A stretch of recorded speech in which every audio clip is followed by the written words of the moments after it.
let's say you wanted to develop an app to teach children how to draw numbers. How would you go about doing that? Well, obviously you need some type of coding experience and some type of software to write your code in. But then you're going to hit a pretty big wall, and that is in answering the question, how do I recognize if a written number is correct or not? Now, for us humans, that's a pretty easy to answer question. It's pretty intuitive. We don't have to think too much about it. We just look at a handwritten digit and we go, yep, that's a 3, that's a 7, whatever that number may be. But for a computer that essentially gets an input of just an array of pixels, that's a lot more ambiguous. And for us developing code, developing software, that's even more ambiguous. You can't write a bunch of if statements to define what a 3 looks like. So maybe while we're trying to tackle this problem, we go, I don't know, let's take a 3 that's a perfect 3, like a text 3 that pops up when you press 3 on your keyboard, take the 3 that the child drew, and then we compare them to each other. The issue is, it's hard to define if that drawing is good enough. So does it have to be an exact replica of the perfect 3? Well, obviously not, because I can't draw a perfect 3, and you probably can't draw a perfect 3, just because, we're human, we're imperfect. Especially children who are trying to learn how to draw 3s aren't going to be able to draw a perfect 3. So maybe we just say it just has to be close enough.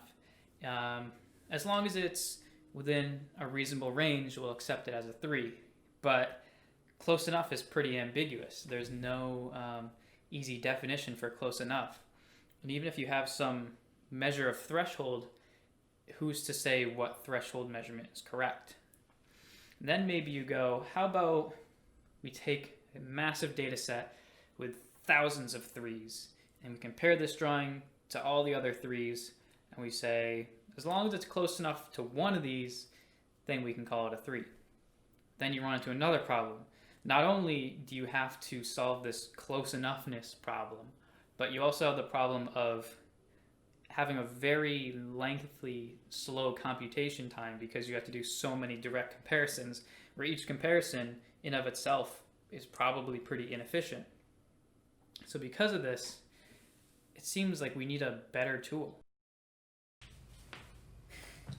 So ignoring the complete continuity error in my hair changing between shots, let's get into solving this problem. So the only solution I know of, and the solution that you're here for, is obviously machine learning, which is going to be pretty exciting. So today what I want to do is just kind of build the, fundamental intuitions of machine learning, and how it, not necessarily how it works, but how we should think of it, kind of lay out some basic terms, some basic architectures, and then in the future kind of show you some linear algebra, show you some graphs, probably like visual representations of how machine learning works, and then from there throw you into your first model, which will be, it's going to be a simple linear model, which is a term that I'll cover. Simple isn't a particular term, but a linear model is a type of model. But anyway, let's get into this. So for this first video, I want to just think about like a machine learning model is kind of a black box. So we can just assume that we have our ML model, have our machine learning model, and it has two primary functions. So the first one is training. I'm trying to draw really big, so hopefully you can read it well. If you can't read it well, then that means you're probably not seeing this video, because future Ethan decided that I did not do a good enough of a job. But we'll see how it goes. Anyway, so we have training, then we have predicting.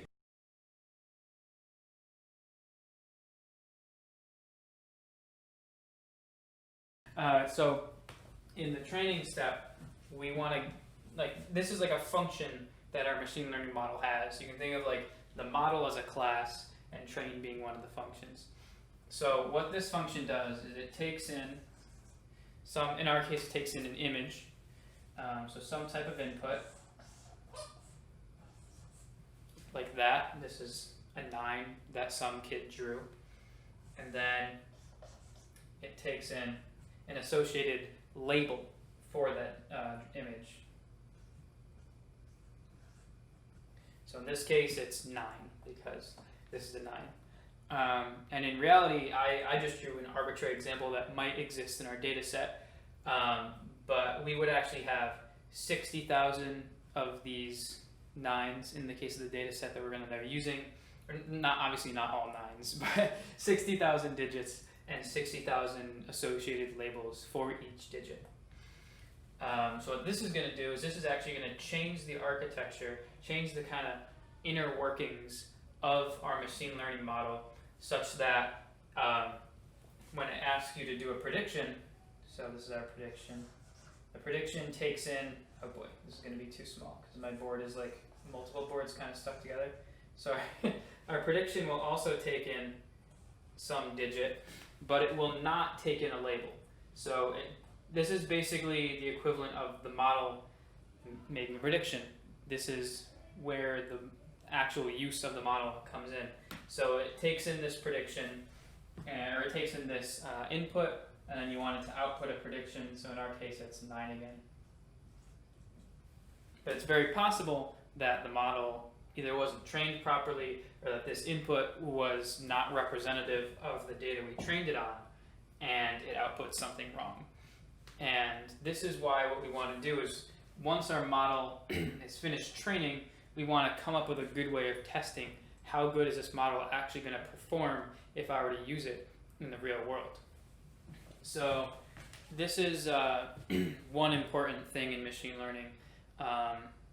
That's anytime you apply machine learning, you're going to use this technique I'm about to go over. So essentially what we want to do is we have our input data set. So this is our input data set. It's split into images, oh boy,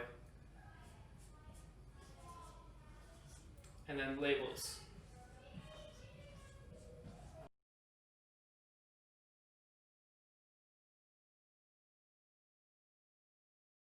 We have our data set, so I'll just draw an arbitrary example here again. So we have our 9, then we have our 9 label, and we're going to have a whole bunch of these all stored in a 2-dimensional array, meaning that you have some amount of data on this axis, so this is M, actually no, this is usually, sorry, that's usually N, and then you have some amount of information on this axis, that's M. So M corresponds to how many data points you actually have, while N corresponds to how many values each input contains. So I guess I can get into this now. So in our example, with our numbers, they're obviously images. And images vary, at least in this application, are just grids of numbers where each pixel is a value between 0 and 1, where 1 is a completely white pixel and 0 is a completely black pixel. So I guess a 9, let's just say it might look something like this. That's obviously a really rough 9. And then all these values would be 1s and all these values would be 0s. Obviously me drawing 0 over the black that's already there isn't that useful, so let me get out my handy dandy blue marker that won't solve the problem. Look at that. So those are all 0s.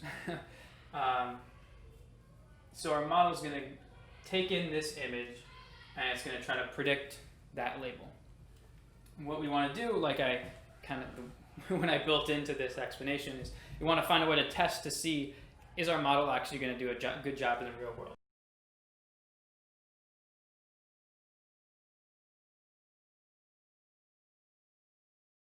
So we have all of our input data, we have the images, we have the labels, and what we want to do is we actually want to, let's say these are separated like this. These are all the different data points. What we want to do is arbitrarily choose a subset of these data points to use to validate our model. So what we're going to do is we're going to take an arbitrary subset of these data points, and then we're going to take our entire data set and split it into two chunks. One that contains this new validation set, and one that contains what we call the training set. That's the training set, that's the testing set. So what we're going to do is we're going to take this big boy right here. We're going to bring them all the way around, all the way around, put them into here, into our training function in our model. Then we're going to take the testing set and we're going to give it, so you know how I had the input and then the label, we're just going to give it like just the input into our prediction function. That's going to give us a list of predictions, and then we're going to see how often it was wrong and how often it was right. So essentially what we're going to get is we're going to get like a list. Let's just call the predictions P and the actual values A, and we'll get like, I'll just do this simple, I'll just do that. So 3, okay, predicted 3, the actual label is 3, that's good job. And then maybe the prediction is 2 and the actual is 1, and we say that's a bad job. Now what we do is we take, let's see, hopefully this will still be on the screen. So we take the number right over total predictions, or let's just say number input. So the total amount right over the input, and that's going to give us some percentage of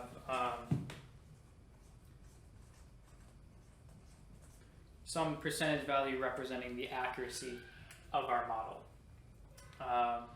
So hopefully in this video you got some kind of intuition from it. I think from here what I'm probably going to end up doing is showing you some matrix algebra, so linear algebra.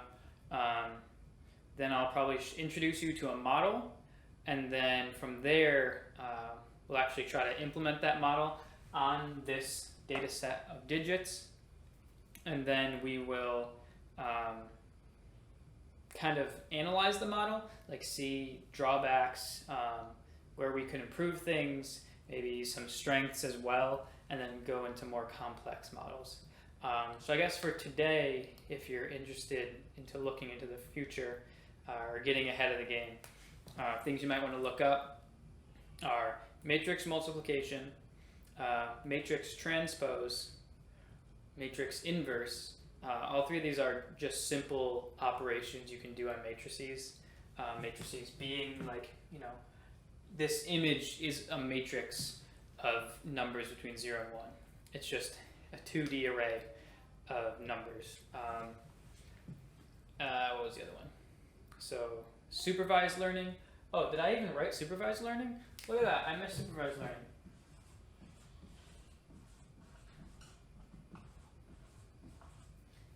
So if I didn't mention it already, this is called supervised learning.